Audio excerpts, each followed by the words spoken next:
really what it means to me is, customers that have on-prem data centers are A, typically heavily virtualized, and B, virtualized with, VMware vSphere virtualization and other products. So that's been table stakes for a while, right? And, as we talk and meet with customers and design solutions, it's moving away from 100% on-prem more to a hybrid cloud solution. And in many respects, that hybrid cloud solution, could be where, you're extending to the cloud and it has nothing to do with VMware. It's native public cloud.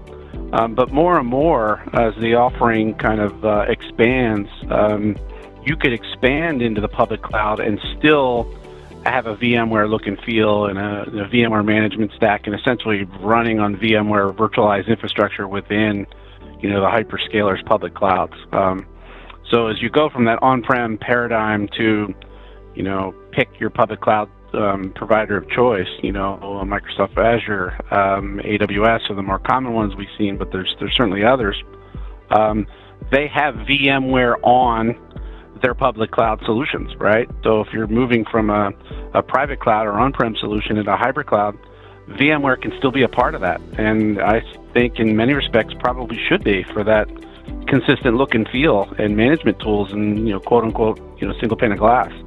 So that VMware Everywhere, right? Instead of VMware on-prem or VMware private cloud, it's VMware multi-cloud.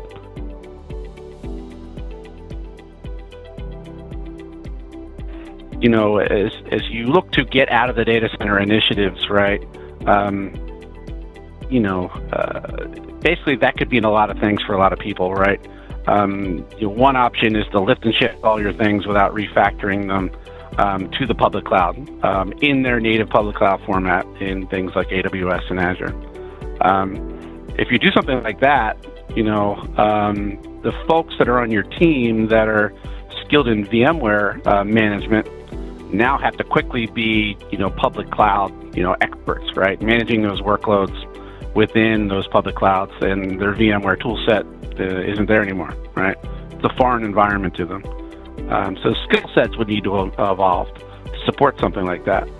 And if you look at, the VMware management stack and that comfort zone and that skill set, if you wanted to quote unquote get out of the data center and just lift and shift those workloads to public cloud, you have the option to move them to a VMware on public cloud option in all the major cloud providers. So think of it as a vMotion to another data center. It's still VMware, it's just running in somebody else's data center. In this case, a public cloud, a hyperscaler data center.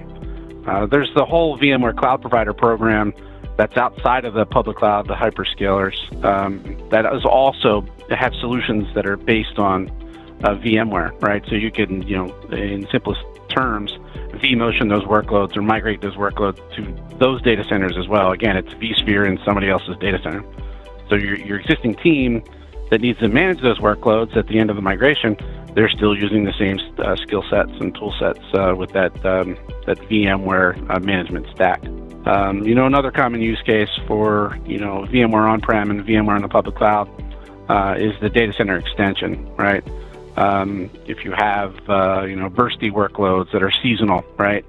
You could have a consistent VMware environment on-prem to support your consistent virtualized workloads, but for the seasonal stuff, spin up resources that are VMware based in public clouds, run those workloads there, and spin that infrastructure down when those workloads aren't needed. So that's where the cloud shines, to be able to be elastic and meet the needs when you need them and shut them down when you don't for cost savings.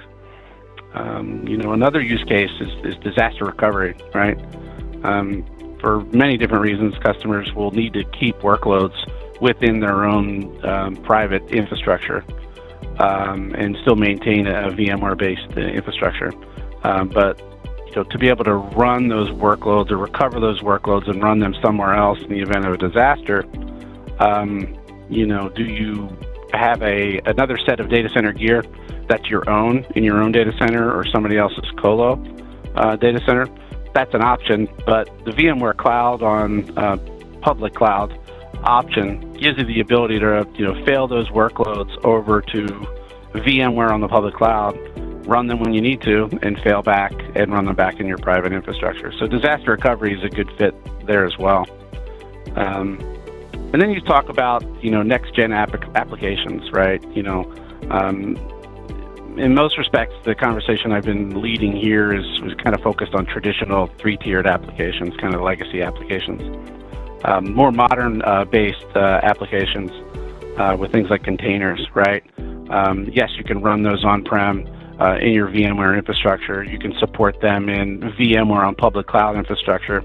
And there's also platform as a service and the ability to run those and support those applications and workloads natively in the public cloud. So, as you look at customers that have that modern next-gen application development initiative, and maybe don't have the infrastructure on-prem to support that, and maybe don't want to invest in that on-prem to support that initiative, that VMware in the public cloud, that VMware Everywhere paradigm could be leveraged to support the development and running of those applications across one or more public clouds with a underlying VMware infrastructure to support that.